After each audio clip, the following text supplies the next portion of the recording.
Okay.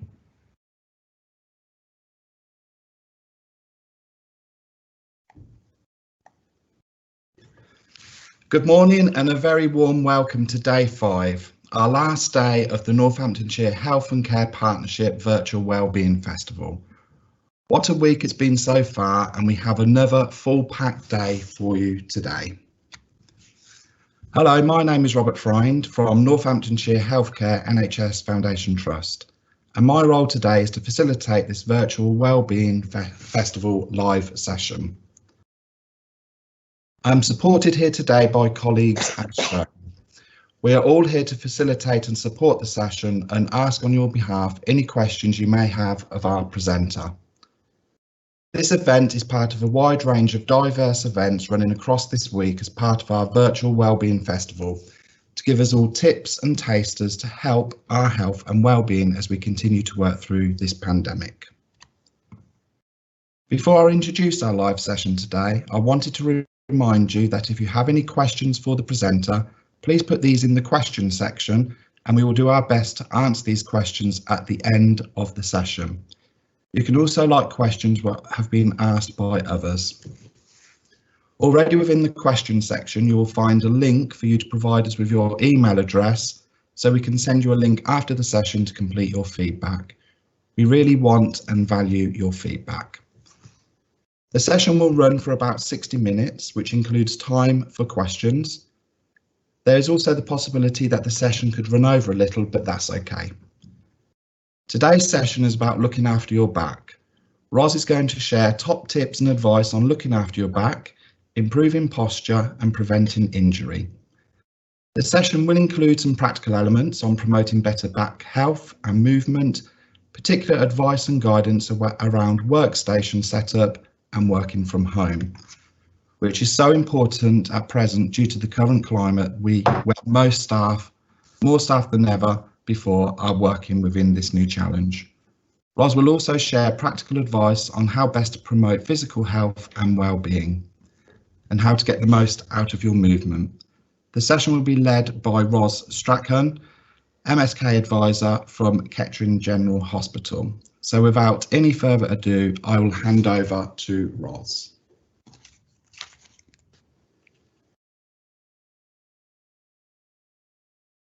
Hi, good morning. Can you all see me? Hopefully you can. Fantastic. Good morning. My name's Ros Strachan. I'm the MSK advisor, which is musculoskeletal advisor here at Kettering General Hospital. Thank you all for joining me this morning.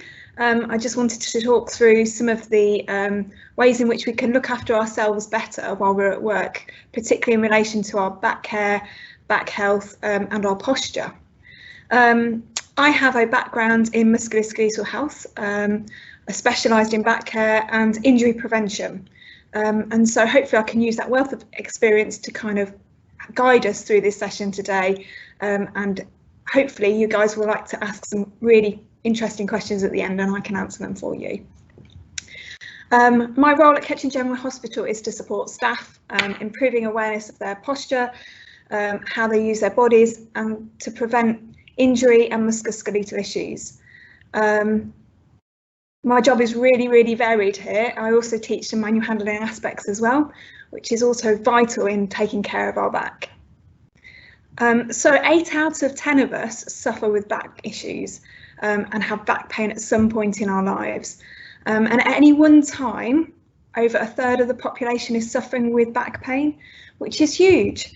It affects such a variety of people in different ways, but it's really mindful to make you aware that actually it's a real common problem and that everybody might suffer at some point for a variety of issues and reasons. Hopefully today I can share a few top tips in relation to how our workplace can help us with workplace setup and desk space in relation to working from home. So hopefully it's not new to everybody that we actually spend a lot of time sitting down during our day, and that is the biggest risk to our posture. So I'd like to talk about that later on when I look at the desk space setup.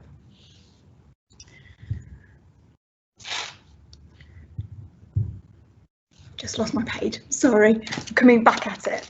So injury, going back to injury, when I talk about back care, the main thing people think about is injury. An injury to a back is usually a pull or a twist that causes acute pain, often spasm, and often is debilitating. But actually the biggest cause of injury is, like we mentioned before, a static posture and repetitive movement. In our lives at the moment, we do an awful lot of static movement. We have jobs that are very fine motor skill based. We spend a lot of time on our feet, and we have lots of repetitive movements and repetitive postures, which all put impact on our skeletal health, and mainly our back, which they affect hugely in how we move and how we use our back during the day. The key to successfully taking care of your back is to move more, which sounds crazy. It sounds like I'm saying to you, go to the gym, run a marathon. But actually what I am saying is that I want you to consider gentle movement and moving more, and moving within your natural frame of movement as well. So I'm not asking you to do anything that's outside of your comfort zone. I'm asking you to consider just moving, just taking that time to think about the fact that your body needs feeding itself. Now, muscles don't have their own natural pump. Muscles have a system which involves creating the exchange between nutrients and waste and oxygen through movement.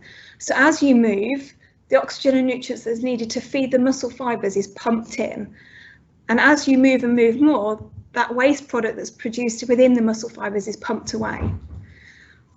The circulation and the heart do not have that effect on our bodies in terms of muscular health. So it's really important that we move, and we move effectively, which is also why when somebody spends a lot of time in bed because of ill health, or somebody doesn't move a huge amount, they have a lot of muscle wastage, muscle atrophy. And it's down to that fact that actually muscles need movement to support themselves. And actually muscles then support our skeletal frame and our whole body and our whole posture. So they're absolutely vital to keep healthy, which also includes drinking lots and lots of water, 2 litres a day if we can, that help to then replenish our natural lubricants within our body, and also to keep a really healthy diet, because obviously the nutrients that we take in from our diet then affect how effectively our muscles can work and muscles can function.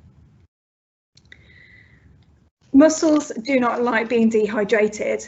When they're dehydrated, they tend to become very stiff and they tend to have less flex to them.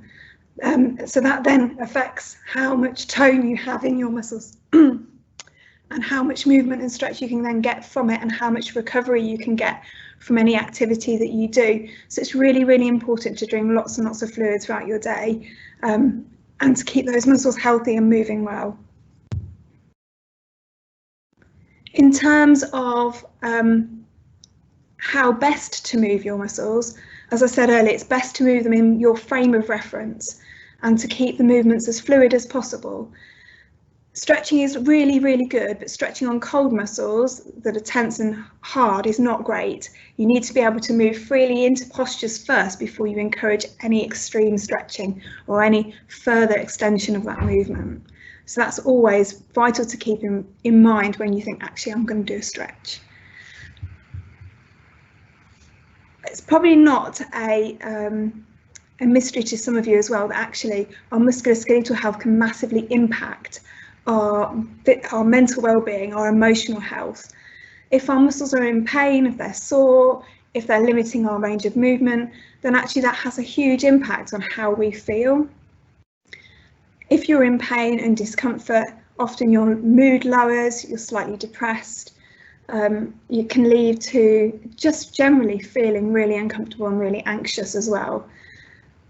And actually, if our physical health is in really good state, it improves our mental health as well. So the two of which combine together to produce us being really healthy and helpful in terms of how we can move forward with our daily lives. So it's really important that the two things seamlessly join together, that the mental health and physical health and well-being sit side by side.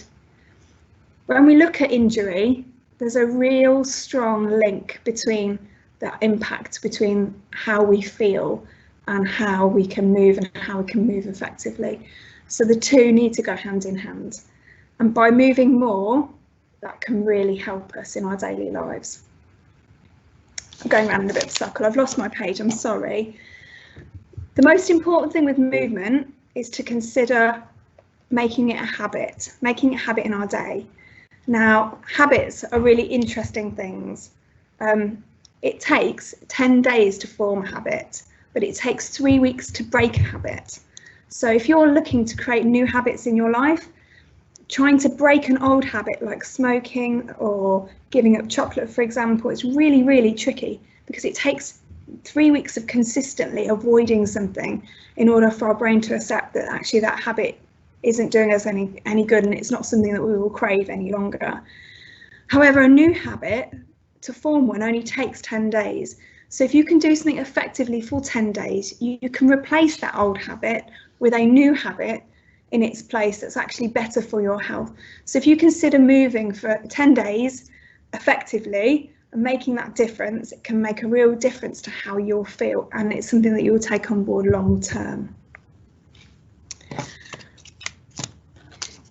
Injury is really interesting in relation to muscle tissue and muscle fibre.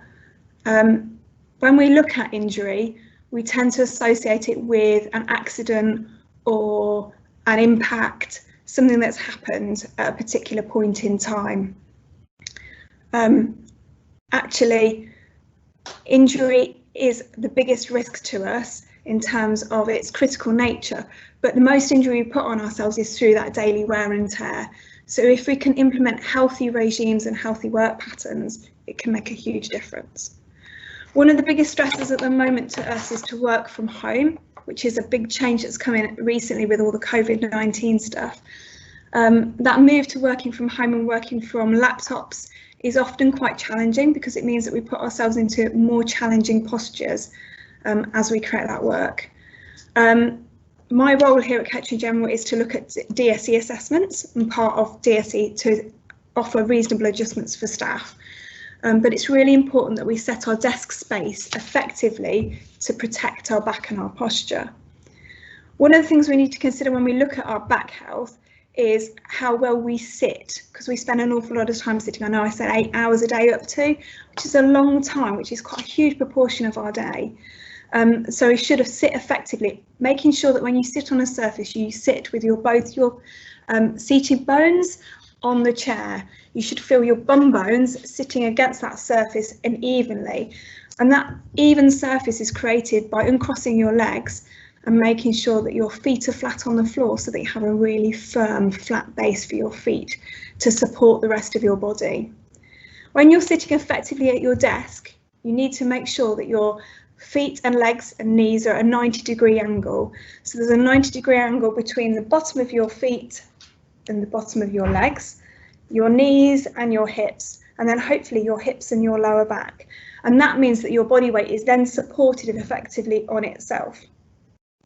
Hopefully your chair is comfortable and that your back is then supported by the back of the chair that you're sitting in, and that the desk is at an appropriate height so that you can just gently rest your forearms on the top surface and still touch the keypad and the keyboard.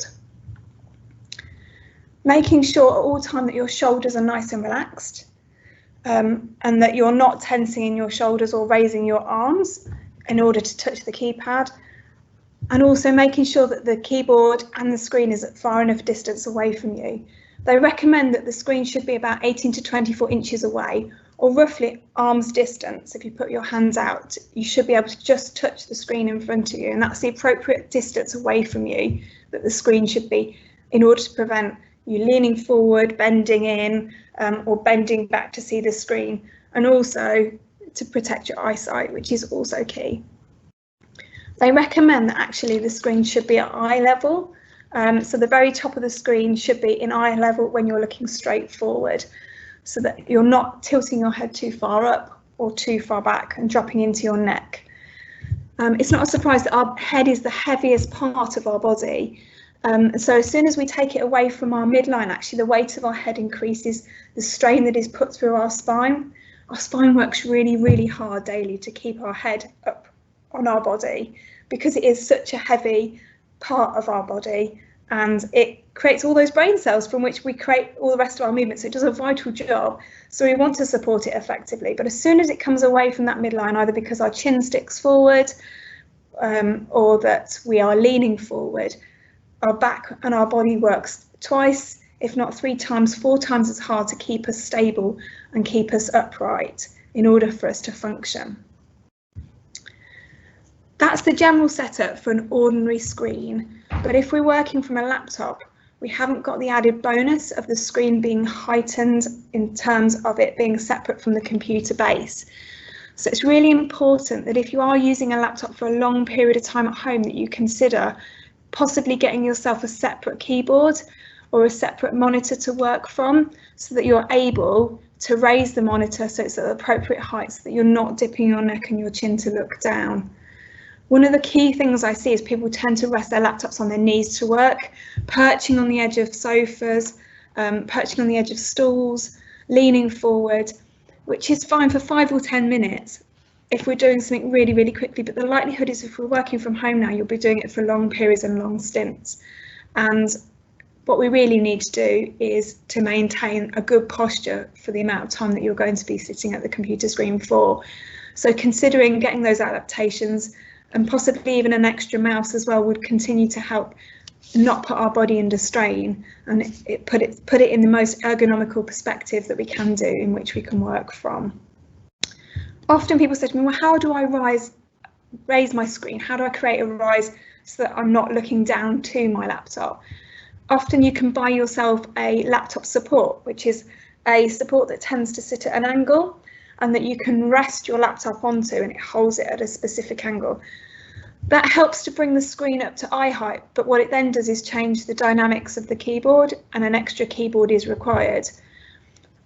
A nice top tip I would say to you for use at home is to get yourself some big thick books, encyclopedias. We used to have something called a Yellow Pages, and they would be ideal because they're really nice and thick.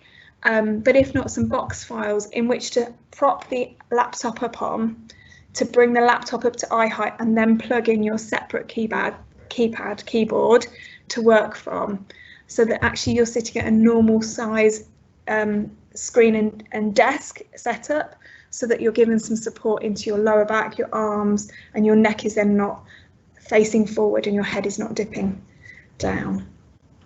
Hopefully there's some top tips in terms of how to think about setting up your desk in terms of working from home and using a laptop. I'm not sure if you're aware, actually, a laptop is generated for, and it was designed for between 20 minutes and a maximum of 2 hours of work at a time. Now, 2 hours sitting at a laptop, especially in a sort of a comfy position, as I was describing it at home, sitting on the sofa or sitting with it on your lap, actually puts a huge amount of pressure and tension through our back and our bodies, and isn't the most effective way to work. So what I would say is really consider looking to set your desk space, whether it be at a kitchen worktop, whether it be at a desk that you have at home, or whether it be at the dining table, so that you're effectively sitting really nice and supportive in your chair as well, and that your whole being is considered when you work, and that you're not putting yourself under any undue stress and tension just by sitting in an inappropriate environment or appropriate condition. Another thing to consider when you are setting your desk space up is that there isn't glare, either glare coming in from external windows or light sources, but also any reflection coming back off the screen onto you, especially if you wear specs like I do. That glare can often be quite debilitating, and if you're straining your eyes to see the screen, what happens is you tend to lean forward, and then again your body's having to work harder and your spine's working harder to keep your head on your body. Hopefully that's covered a little bit of workspace setup. Going back into how we look at injury and how we look at back care and back health, what I would like to talk about is in terms of what we can do to consider moving a little bit better and a little bit more. And I have a top hack in terms of exercise that would hopefully give you a little bit of a something you can do at home or something you can do in the office that could be something that you can access at any point. Now, for us to actively consider exercise, we need to make it something that's acceptable for us, something that's in our frame of reference. And so when I tend to deliver this normally, I introduce my session as saying, we're going to do a YMCA. And everybody looks at me as if to go, a YMCA? That's a party dance. And I say, yes, exactly, perfect. It will conjure up times where you've had fun at a kid's party, at a party or a wedding, at a local pub. It's something that you've done with friends and family, and lots of the room tend to at that point smile and laugh and join in. And what I'd like to do is encourage you guys to join in with me today to do a YMCA to promote better back health and back care. And I'm going to talk you through it and hopefully explain to you as we go through the benefits of each movement and why a YMCA is the best thing to introduce into your day. So I'm just going to move my screen back slightly and hopefully you can see me when I stand up. Now, this is an activity that you can actually do standing or sitting. So if you're somebody who has physical issues that mean that you are limited in your movement or you struggle to stand, you can actually stay seated for this. What I would say is that when you're doing any sort of physical activity or stretching, and specifically to try and improve health, what I don't want you to do is to strain yourself. So what I'm not asking anybody to do is to work outside of their natural comfort zone, their natural range of movement. But what I am asking is that you take yourself to a point where you feel really fully engaged in the stretch. In order to make the most out of our physical movement, we need to actually switch the muscles on, and for that there needs to be an intention within our mind that actually we are going to make full use of that movement, and we're going to try and hopefully increase our circulation as we do this. So hopefully you can all see me if I stand up. I might have to move my screen a little bit. So hopefully if you guys are all working away at your computer screen or you're at home working away on your laptop or in the office, you could join me and even stand up yourself. And what we're going to try and do is a YMCA. And I like to term this YMCA because your muscles come alive when you move. And that is key. We love movement. We love that exchange of nutrients and oxygen to improve that circulation into our body and to improve our health. So the first movement we're going to do is create a pump. And the pump happens as we move our muscles. So in order to create a pump, we need to move our muscles. So we need to make slightly bigger movements than we would do normally. So everything that we do, what we're going to do is take our arms down and then back up into our movements so that we create that pump. So the first movement we're going to do is to create our Y shape. As we take our arms, we're going to take them from down by our side and we're going to take them up into an outstretched Y shape that's going to increase the circulation to the very tips of our fingers. Now, I particularly have really poor circulation, so as I do this, I can actually feel the sensation in my fingers change, and I get lots of fizzing, which is the circulation rushing to my fingertips, and in the process, pumping my body through lots and lots of oxygen and nutrients, which is hopefully then going to make me feel A, slightly more awake, but B, it's going to revitalise and re-energise those muscle fibres and muscle tissue. As we engage in our Y shape, we create that nice pumping of the muscles as we take our outstretched Y. We engage the muscles from the back of our shoulders, all across the front of our body, across the front of our chest, so it opens up our chest. We engage the shoulder blades and all the muscles in the arms and the hands to create that really outstretched Y. Now, I don't want any half-hearted attempts. This isn't like the Impulse advert where you don't want to show your armpits. Hopefully you can all remember that when it was on the television. What I really want you to do is really extend out and stretch out into that really broad Y shape, which gives that sensation of movement and expansion through the chest. So once we've done our Y, we're then going to go into our M. And the most important thing is the transition between the two of our letters. So as we go down into our M, we're going to take our arms down by our sides and then come up and over towards our head with our fingers. And as we do so, what we're going to do is bring our elbows towards our back, towards the back of the room behind us. And if I turn to the side, you can see what I'm not doing is taking my elbows further back than my head, because actually what that then does is create more of a curve in my lower back. But what I'm actually doing is just taking them in line with my midline and my body. What that then does is open up the space between the shoulder blades. It frees the rhomboids, the traps that work really particularly hard with any of the work that we do, which is forward facing, which I should imagine most of us do if we work and sit at a computer screen, or we do a lot of driving, or even some of our more technical healthcare staff when they're walking around the wards with clipboards, or they're doing lots of forward facing work with patients. It's really, really important to make sure that we extend and stretch out those muscles that are used and utilised so often in that forward extensive posture. So into our M there, lovely. Now we're going to go into our C. So the most important bit is the transition again, down to pump the muscles, and then into a C, and we're going to take a side bend. Now as we do this, we need to make sure that if we're working from the seat, that our bum muscles are firmly positioned on the seat and you can feel the sit bones against that surface of the seat.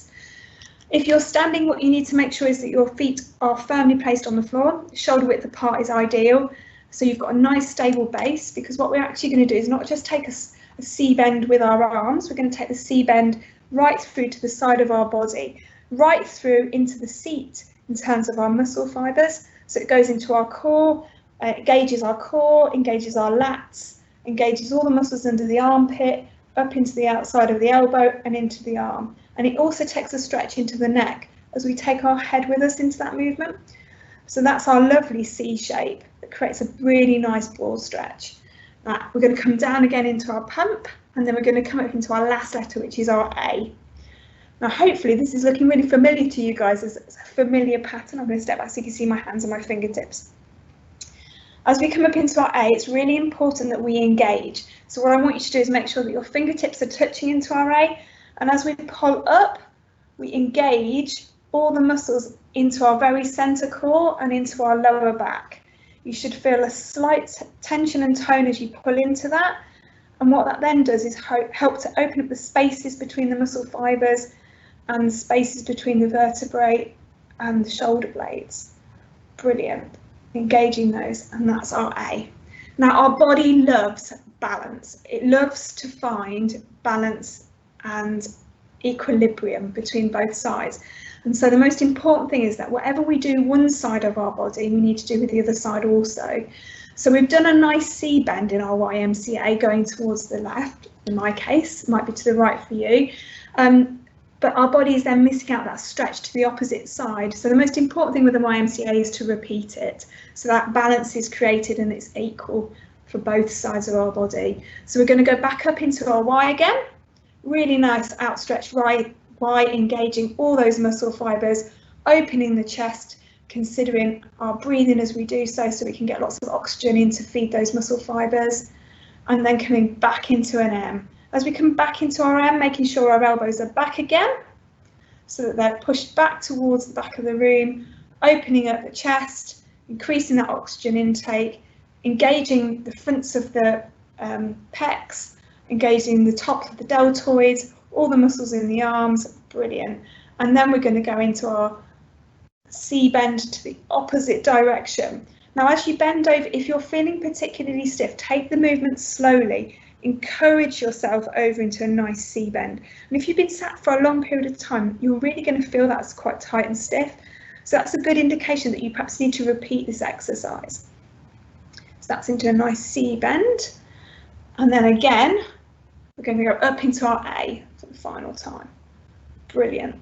Engaging all the muscles from the tips of the fingers right down into the middle of the core, feeling it through the belly button and also feeling it to the lower back. So at this point, you've engaged the core to support the lower back, and you've also engaged all the muscles in the lower back as well and into the top of the glutes. If we want to make that an extended stretch, what I would also say is you can challenge yourself. So if we repeat the movements again, we're going to go through once more, just so that it's 100% clear how the movements work. Go out into a Y, into an M, into a C curve, and then up into an A. If you're feeling like you really want a challenge, when you take your A, what I'd like you to do is to come up onto your tiptoes. Now, in order to do this, to hold your balance, what you have to do is engage every single muscle from the tips of your fingers to the tips of your toes. And you should feel them all switch on as you work down through the glutes, the backs of the legs, into the calves and into the feet and ankles. And all of that switching on really, really encourages the body to be mindful of those muscles and how they work and how they feel and how effective they are. And so that's really, really beneficial for your day. It's also helping with your core stability massively. So if you can do that, you can work on that, you'll find that you're actually really, really strong then as you take on the rest of your day. And if you've got a really good core, your back is really well supported. I'm going to sit down again now. If a YMCA is something that you can add into your day, you can add it in at any point when you're starting to feel like you've sat at the computer for too long, or you've sat down for too long, or you're overstressed and tired. Our body is really, really good at giving us clues as to how we're feeling. Just think about the fact when you're tired, what's the first thing you do? You yawn. That's your body asking for that intake of oxygen to feed its fibres, because you're becoming tired, you're becoming fatigued, and those muscle fibres that keep you active and moving are requiring something more. So it's going back to that fueling of the body again. If those muscle fibres are not fueled and we start to ignore them, the body gives us signs and symptoms that we're becoming overtired and over fatigued, and we need to listen to them. The key with being tired is the first choice we make is to sit down. So if you think I'm tired, most people will go and sit on the sofa, go and relax in bed. But actually what our body's asking for when it's telling us it's tired is for that exchange of nutrients and oxygen and waste. It's asking us to be fed in order for it to repair and recuperate from the movement it's done through the day, or from the tension that it's built and that it needs to flush away. So ideally what we're looking for is at that point, that's the point where you need to stretch out and move. So at a point where you are starting to feel that tension in the back of your neck from sitting too long, or having spent too long sat at the computer desk, at the point where you've not done enough movement and that you're feeling tired, the key is to actually move before you rest so that body then can feed itself. So a YMCA is great. The reason we do a YMCA is because it's something that's easy that you can take away and hopefully remember. I would offer to sing, but my singing is terrible, and you wouldn't want that. It's definitely not an audition for X Factor. So, but most of you are really familiar with the song, and we try this in our office all the time. And when we do, I have an absolute giggle, and we actually put on the music and we do it to it, because what it does do is encourages you to repeat the exercise a few times over, and that's key for improving that health. If you can make this a positive habit and add it into your day at any point, what you'll find is actually, even after a few days, you'll start to reap the benefits. You won't be going home so tired from sitting down at the desk for too long. You won't be feeling quite so fatigued. If you've been on your feet for a long period of time as well, working heavy shifts or long shifts, the temptation is just to sit down, and actually what you need to do is think about stretching out first, making those muscle fibres recover so that your body can be supported effectively before you relax and you wind down for your day. Hopefully that's caused a few of you to ask a few questions, and hopefully that's going to guide some questions that are coming in for us here at the live chat. I'm wondering now if there's the opportunity to take some of those questions, please. Hi Ross.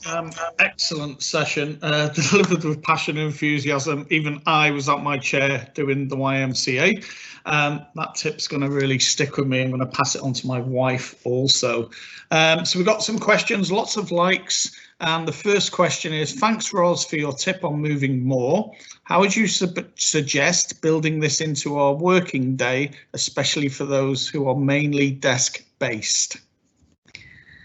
So that's a really nice question. My biggest tip would be to set an alarm on your telephone, or on your computer screen, or in your calendar if you've got an Outlook calendar, something that pops up every so often to actually make you consider moving. That alarm will be a gentle nudge, and if you can encourage other people that you work with in an office or other people around you to join in as well, it's not only then something that will bring you up emotionally, it will bring up the team. So actually that camaraderie of doing it as a joint effort together can actually really be beneficial as well. I would say definitely set an alarm, because it will give you that gentle nudge that you require, just to remind you, actually, I've sat for an hour and a half, which is really easy to do when you're busy and you're focused with work. And so that gentle nudge is always key to kind of keep you moving and keep you going. Or choose a time of the day that you know you're likely to be out of your seat. So going for a sandwich at lunchtime, actually creating a YMCA just before you do that replenishes your body before you actually get up to move and make more movements, whether it be to walk to the kitchen or walk to the shop or walk to, you know, the canteen or wherever it is that you're going to be creating your lunch. So that's always a really good option to squeeze it into your day at part of the day where you have a natural break.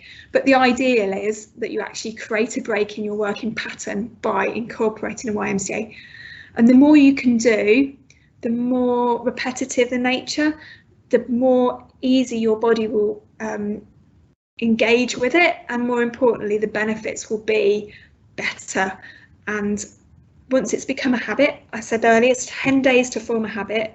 10 days to form a positive habit. It will be something you will do without even thinking about it.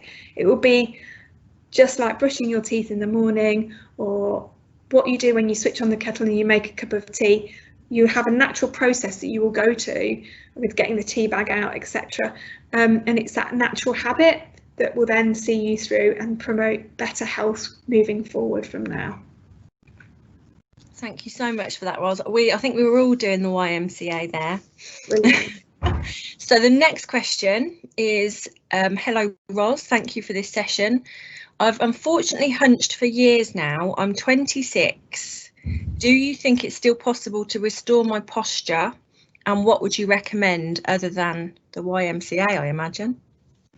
That's a really nice question. Thank you for your openness and honesty. It's always hard talking about yourself, so really appreciate that.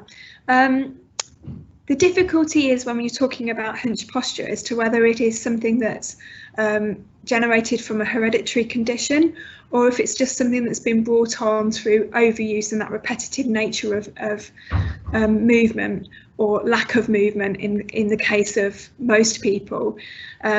If you've been sitting incorrectly for a long period of time, or you've been sitting at a desk where it's not been very well supported, and your back's not being supported, then that can obviously exacerbate it. What I would say is to make gentle steps to improve your physical well-being. Gentle, easy movements to start with, to see how your body responds. There's a real big difference between good muscle ache, which we classify as positive pain, and negative pain, which is pain when you've actually hurt, pulled, stretched, overstretched muscle, or soft tissue fibres. So it's about learning to listen to your body, those little signals that it gives to you, like the yawning, those signals that you do naturally. If we've got a headache, quite often you'll find people are sitting there rubbing their head, and what they're actually doing is listening to those symbols and signals that your body is giving you to actually create a natural release for those areas of muscle tissue around the head and the eyes. And you're doing that by naturally rubbing your eyes and your head. And that's your body's way of actually soothing itself and encouraging that manual release. So you start to have to learn to listen to your body a little bit more effectively, and especially if you have got some limitation in movement or range or posture, it's really important that you listen to those signals as you create those movements through. But what I would say is generally consider just doing some gentle stretching. Anything you can do to open, anything you can do to create an alternative from the shaping that you have been doing.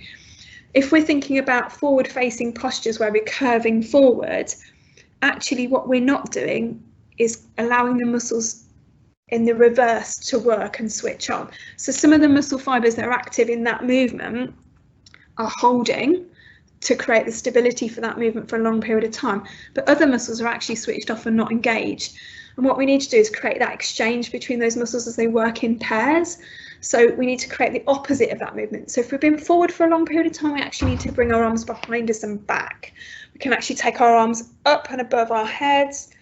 Anything we can do that removes one arm, even the other arm, that creates the opposite effect from the posture that we are creating or that our body is forming for us.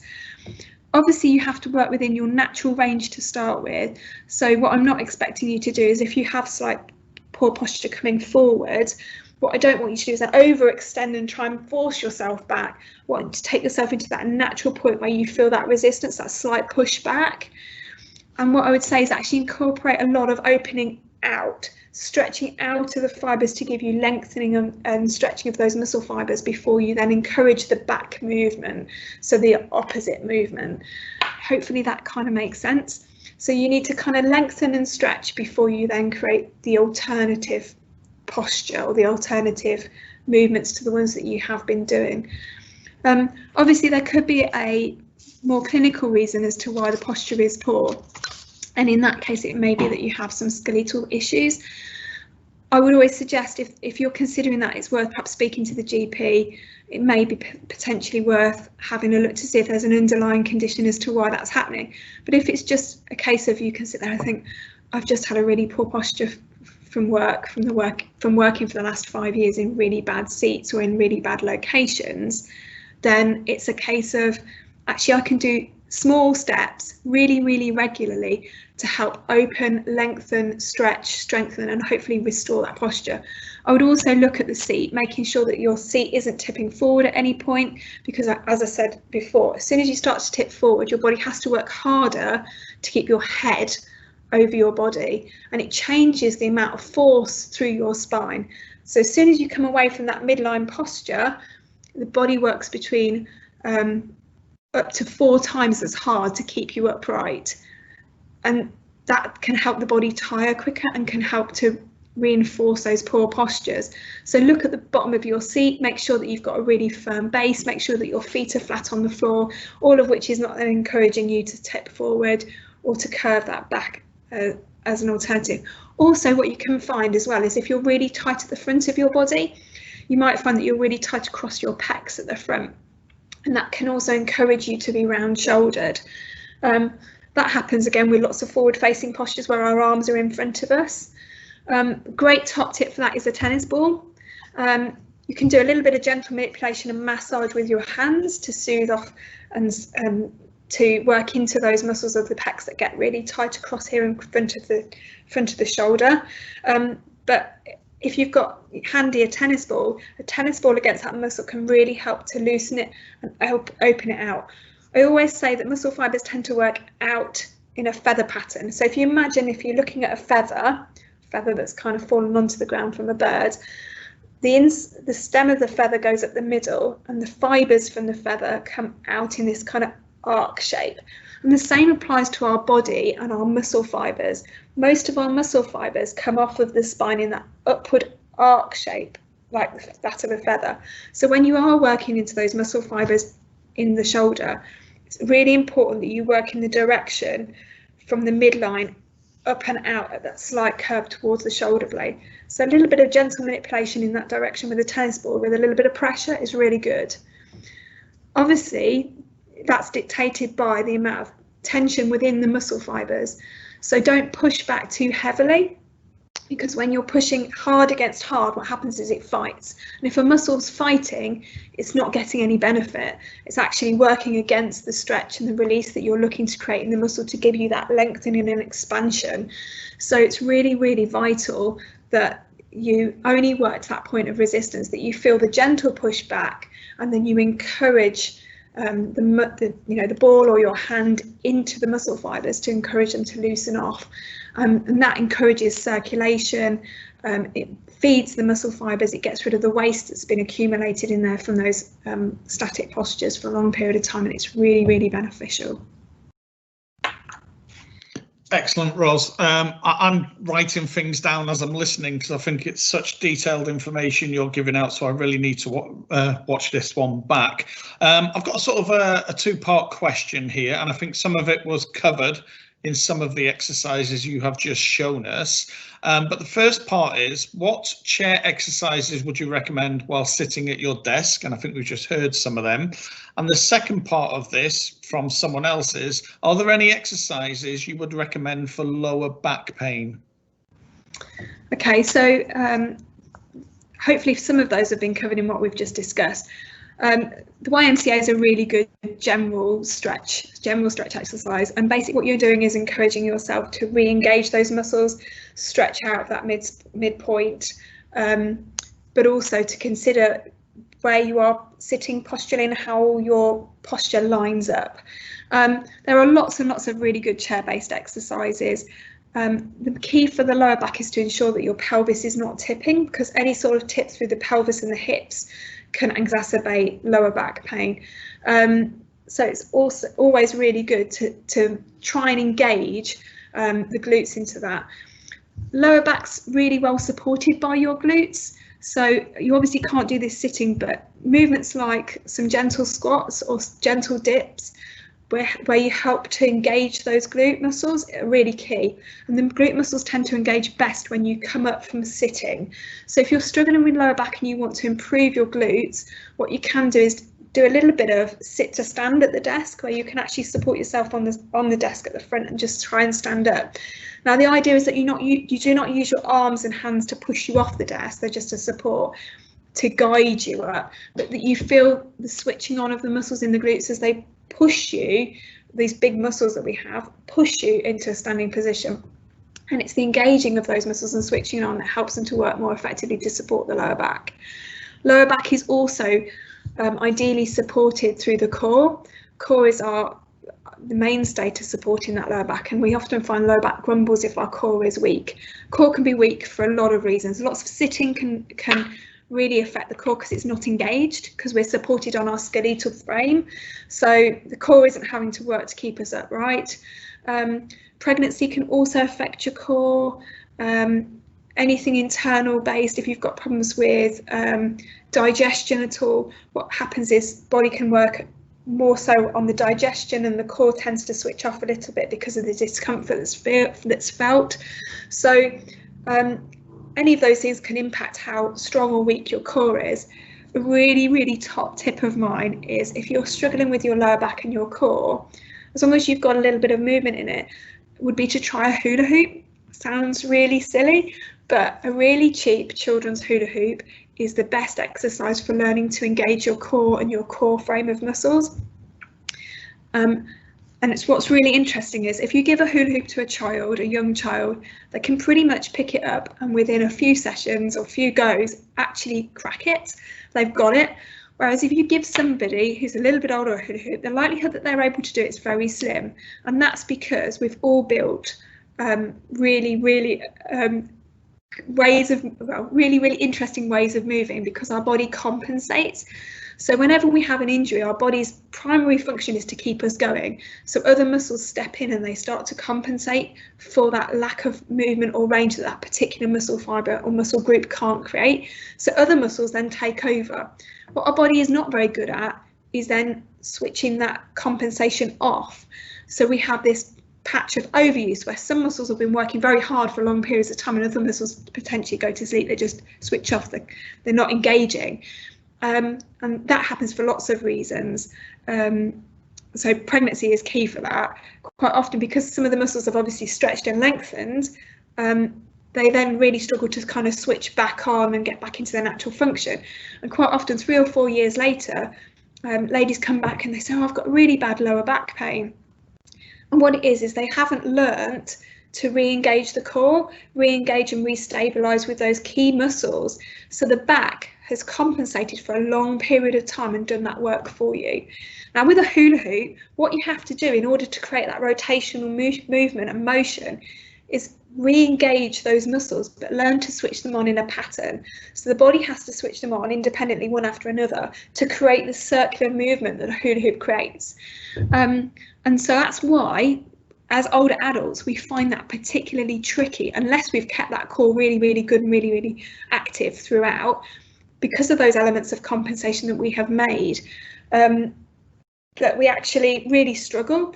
So my top tip for a lot of runners out there, people who do lots of sports, if their core isn't firing effectively, or people who are just finding that their core's weak and their back's suffering, is to try and learn how to hula hoop again. It will take a little while and it's incredibly frustrating. I guarantee that you'll find yourself, huffing and puffing at that word. But if you can be persistent, once you have cracked it, it is the best way of re-engaging those core muscles. And actually, a couple of minutes a day of hula hooping really gives that core a really good workout and stabilises you moving forward. But my other top tip is you'll find that it's really easy to do a hula hoop one way but not the other. And that's to do with the nature of how those core muscles engage. So once you've cracked the hula hoop one way, my biggest tip is to try and crack it hula hooping in the opposite direction, because that involves your brain and your body to fire in the alternate system, so the alternate pattern of movement through those muscle groups. And if you can manage a hula hoop in both directions, what you find is your core is really, really strong and healthy. So that's a really good top tip for lower backache, a hula hoop. If not, you've got little elements like your tennis ball. I've got spiky balls that I really love. They can offer you a little bit of relief. You can use them against the back of the chair or even a wall, and you can use them to push in against the soft tissue at the back and give a little bit of a wiggle, and that can work into those fibres and help to loosen them off. What I would say is that we never advocate that you actually work over the spine itself. You always work to the side of the spine over those muscle fibres and never over the bony prominences, because we do not want to degenerate or affect any of that spinal column or the discs or any of the supporting framework around that. So you always work to the side of the spine. But yes, tennis balls are always really good. And if you find actually your lower back is struggling because your seat is not giving you enough support in your chair, you can look at providing yourself a better chair to sit on. If it's a case of that you've just been sitting still for too long and you're getting that ache in your lower back, what you can do is alter your dynamics. So you can actually use your ball and put it under your bum cheek, and you can use that to alter your frame and just get a bit of sensation relief in those glutes that you've been sitting on, to switch them back on, and that can give you a little bit of relief into that lower back as well. So that's another top tip. Amazing top tips, thank you so much. Has that answered the question, or have I gone a little bit off piste with that? Was there a second part to it that I've missed? Well, if there is any, we'll ask whoever has written the question to post back in. Is that okay? Yeah, fabulous. Yeah. Thank you.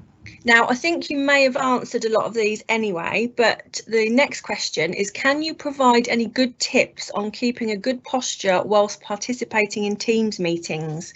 I often find that I slump during these.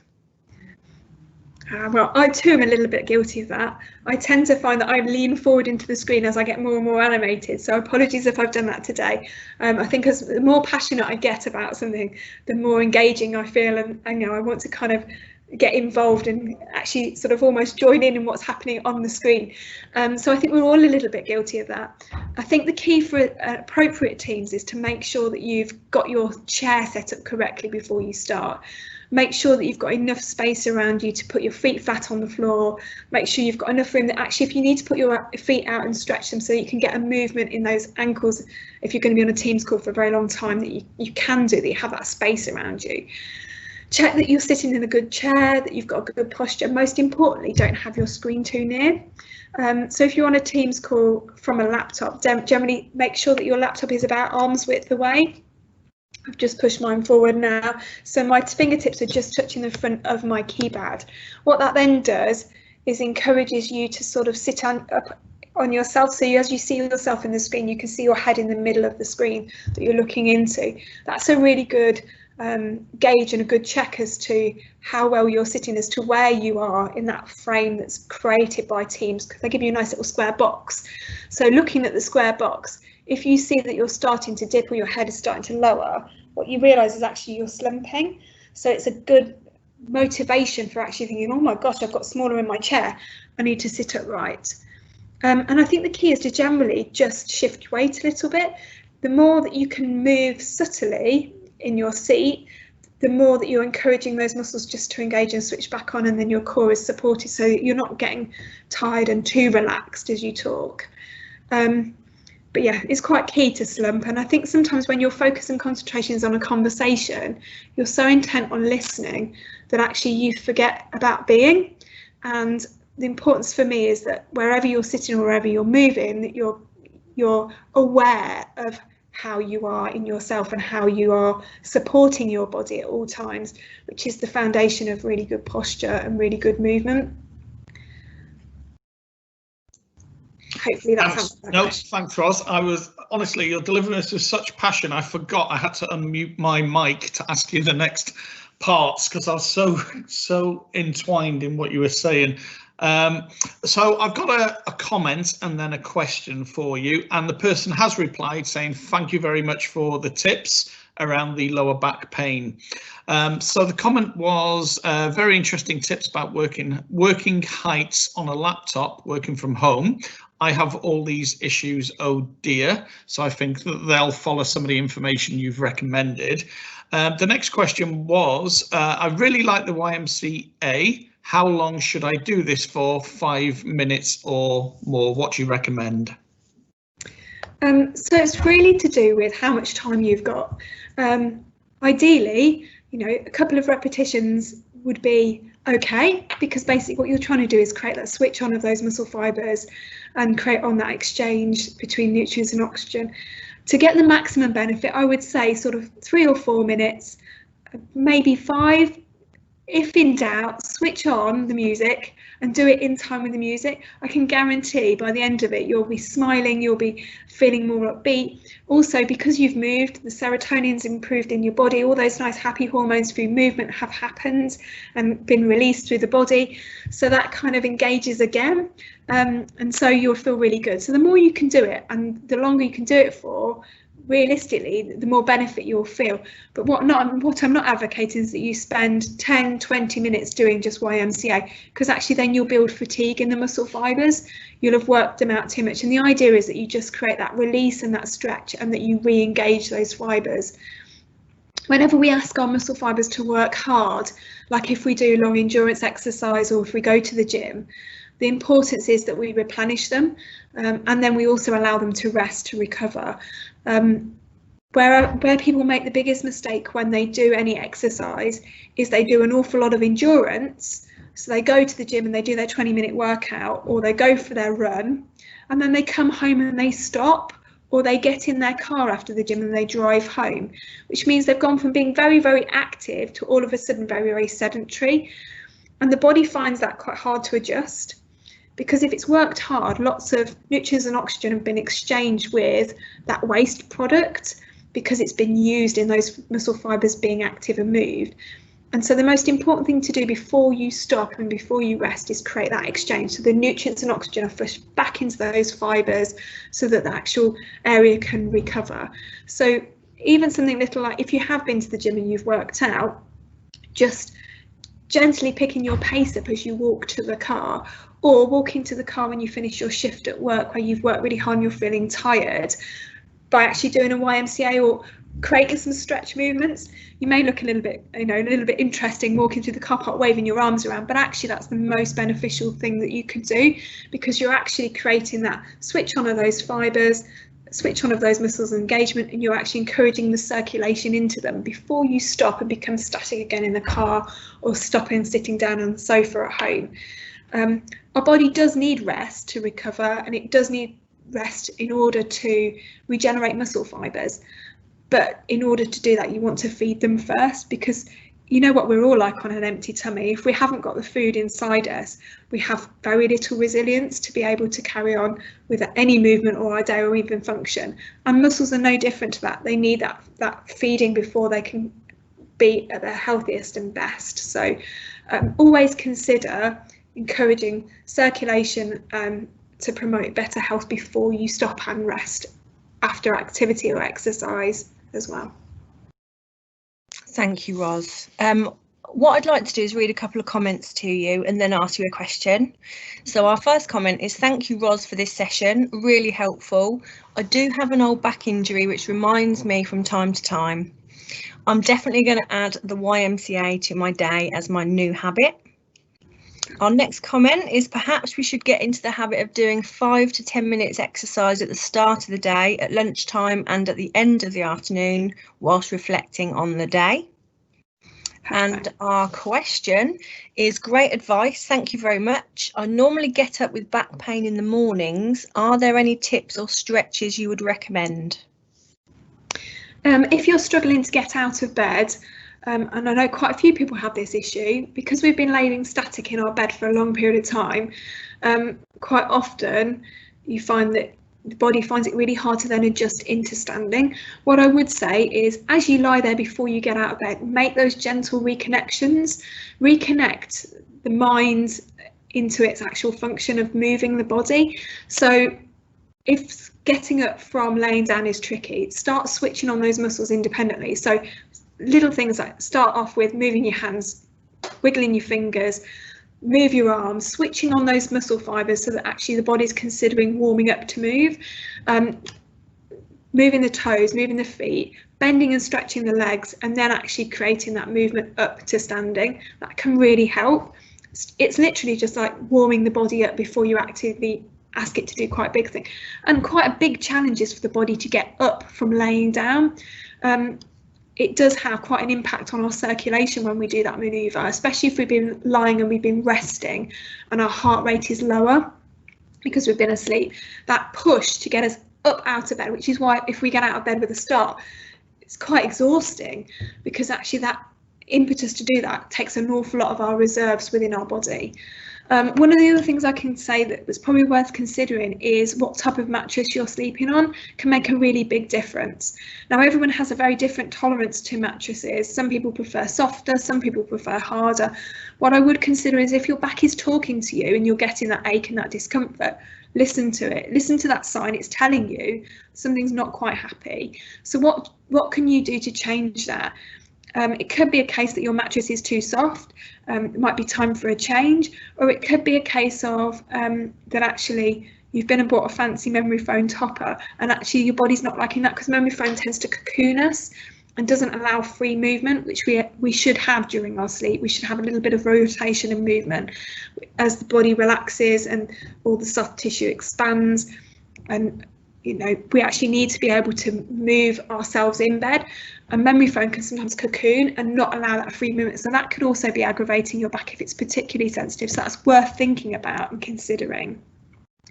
The other thing to say about lower back is if you are struggling and it doesn't go off during the day, or that you're somebody who spends a long time on your feet. I know some of the staff here at KGH, they work 12-hour shifts on their feet the whole time. They get home and actually it's their back that feels worse, and they think, well, I've just got a bad back. Actually, it could be down to the footwear that they're choosing to wear. If your body's working really hard because your feet aren't supported effectively, then your body's working harder to keep you upright because that inherent support from that lower structure isn't there. So it could be a case of actually you look at your shoes that you're choosing to wear, see if you could get a better pair of shoes or ones that tie up so that your arches are supported. Potentially sometimes if you're somebody with a weak ankle, you could perhaps go for an ankle boot or something so you've got a proprioception response around the ankle itself. So something to support yourself from your lower frame can often affect what's happening in the midsection of your back and the stability there. So there's lots of little elements of help around lower backache. And it's just really trying to work out through those kind of combinations if anything will make a difference and if anything will help. And sometimes it could be as simple as just need to warm yourself up before you actually get yourself out of bed. But quite a nice common issue for a lot of people. And thank you for asking that question. Thanks, Ros. Excellent and detailed once again. And someone did reply to the posture question, one of the first questions we had, which was thanks, Ros. Really helpful. Definitely need to prioritise time. So they're going to do that because they've been neglecting their back. And they're just very thankful for the detailed information. So I've got the last questions for you. The first one is quite detailed, so I'll read that out and then get your thoughts. And then the final one I can always repeat once again at the end if you need it. So I have had a new chair and monitor, separate keyboard, etc. with footstool, but still find my back aching very quickly. It doesn't when not at work, and I find myself leaning forward, shifting, crossing my legs, etc. to try and get comfortable, but can't seem to. Any ideas of what to do next? And then I'll bring in the final question. Okay, so quite a lot of people struggle with just generally sitting, and it's no surprise we actually, as a human race, we were made to move. We were made to be active. We're human beings, so we were made to be doing rather than actually just sitting. So we actually find sitting quite challenging, and especially if we're sitting and we're concentrating on something else other than sitting, our focus and our concentration is elsewhere. So our posture isn't primary function in our body and our brain at that particular time. It's actually in what we're trying to achieve, so what we're concentrating on or what we're working on. So the key is to get that focus correct in terms of our posture. What I would say is try and avoid crossing legs, because any time you cross your legs, you shift your weight between your pelvic bones. Our pelvic bones are not fixed. They have slight movement in them to allow for rotation and twist and the function of the hips. And so that slight instability that we have that allows that movement in our pelvis, actually, once we start to weight shift through crossing our legs, can actually cause us to put excess pressures, particularly through those very lower vertebrae, which can then become really achy and sore. So what I would say is make sure that at most times that you have your legs uncrossed. And ideally, if your legs can be sort of in line with your hips, that provides the best support for that lower back. It might be worth as well, particularly for that individual, looking at the chair setup. It might be that a case that they've got the chair, they've got all the equipment, but actually the chair is just an inch too high, so that it's tipping them forward a little bit, or an inch too low, so they're actually sitting back, and their weight is sort of too far back in the chair. So sometimes it's about getting somebody else to look at you that's around you, or almost taking a photograph of how you're sitting and working, so that you can actually almost get a pen and draw a line through where your back is and where your legs and knees are, so you've got those nice right angle shapes, so the back is nicely supported.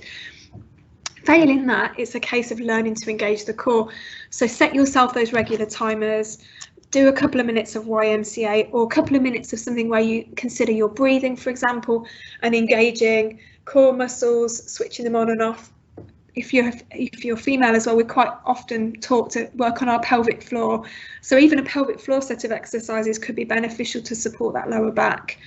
There are other options as well if it becomes even more troublesome. But what I would also say is take a break. The temptation is we've got the computer, we've set ourselves up, we've got 5 hours of work to do this morning, or we've got an 8-hour day, and we sit there. And the only time we get out of our chair is if we go for a wee, or we go and get a cup of tea from the kitchen or our sandwiches. Make more opportunity to have a break. The recommended guidelines is for every 30 minutes you spend at a computer screen or sitting, you do the equivalent of activity. Now that isn't necessarily activity as in going and running or going and playing badminton, but if you're considering that you're sitting for 8 hours a day, somehow you've got to crowbar 8 hours of activity in, so that's 8 hours of moving. So really, the less time that you have static, the less time you have to consider, how am I going to make up for that later on in terms of movement? And the best way to do that is to take regular breaks, so that that tiredness isn't occurring and that fatigue in terms of the muscle fibers is not happening. So you're getting that regular feeding in of nutrients and oxygen, and you've got the capacity to then sit for another half an hour. The key is all the time is just to move. Nothing exciting particularly, nothing in terms of, running marathons or going and doing a Tough Mudder event or going spinning for, 40 minutes. For optimum health, you just need to move. If you want to improve your health, yes, by all means do those things. If you've got a goal that you want to work towards, or if you want to increase your fitness, all of those activities are fantastic, and they're brilliant for your psychological and emotional and mental health as well. But for general day-to-day functioning, actually what our bodies just need is that little bit of movement, and it's really, really key that you consider that. We were never meant to just sit, and if you look back into sort of our ancestry and our history, primary function was we were cavemen, hunter-gatherers. We were out, we were moving all the time. In years and generations past, we were working the fields, we were working the land, we had very physical jobs. And it's actually a very modern problem that actually we've become so static in our nature, where we all have jobs where we pretty much are either sitting in a car driving or sitting at a computer screen. There is the other aspect of that. We have a lot of people who work very long shifts and they're on their feet for long periods of time. But it's that highly repetitive nature of the tasks that we do and that small movement. the amount of people that I see that never actually take their arms above their head during the day, other than when they go to bed to close their curtains at night or to open them again in the morning. That's a really simple movement, and actually it boosts the circulation massively, because once you take and raise your arms above your head, your circulation has to work particularly hard to be able to reach those extremities. So that's really key for not only heart health, but for that circulation in those areas, and engaging the body. Excellent, thanks very much. Sorry, I was just raising my arm, bringing my arms down, because I'm doing everything you're saying as you're going through the session. So the very final question for you is it possible to have a consultation with you, Ross, at the hospital? Potentially it could be an option, particularly if you work here at KGH. You have direct access to me. I'm on the KGH intranet, but also I'm pretty certain that if you wanted to contact me and I could answer some questions, you could do probably via this format on here. Hopefully you guys could facilitate that I could get the contact details, and at least if I couldn't offer you a consultation, what I could do is possibly offer you some advice. I'm quite happy to answer some questions in relation to any MSK issues or health that I can. My service is not diagnostic, so it's not a formal service where I will offer you a diagnostic or diagnosis for a particular condition. I'm not a GP, I'm not a general practitioner. If you feel like you have something quite significant or skeletal, then it is possibly worth seeing the GP first. But if it's really about function, formal, informal movement, just about general health in terms of related to your posture, aches and pains, by all means, please contact me.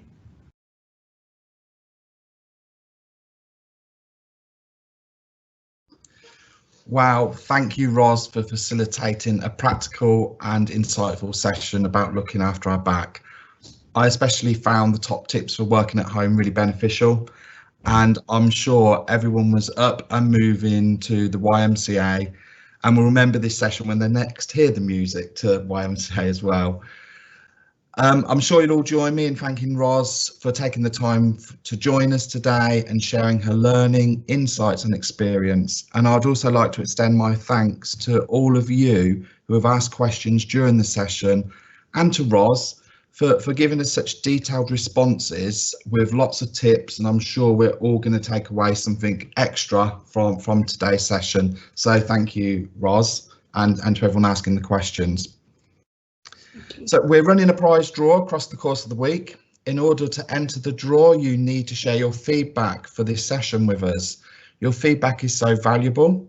Please click on the link in the questions section to provide us with your email address so we can send you a short feedback form. Remember, feedback is a gift and completing the form will only take a few minutes. My colleagues have just posted the link in the question section. Remember, completion of the feedback form gets you entry into the prize draw, and as they say, you need to be in it to win it. I'd like to say a massive thank you to the behind the scenes facilitation team, and finally a thank you from all of us here to all of you for the amazing hard work, determination and commitment, not only during this pandemic but every day, making a difference to the people you're supporting. As we are nearing the end of our virtual Wellbeing Festival, don't forget to check out the website where you'll find lots of resources to support your wellbeing. You can also catch up on all the live sessions from across the week, which have been recorded and can be watched on demand. Most of all, enjoy the rest of your day and stay safe.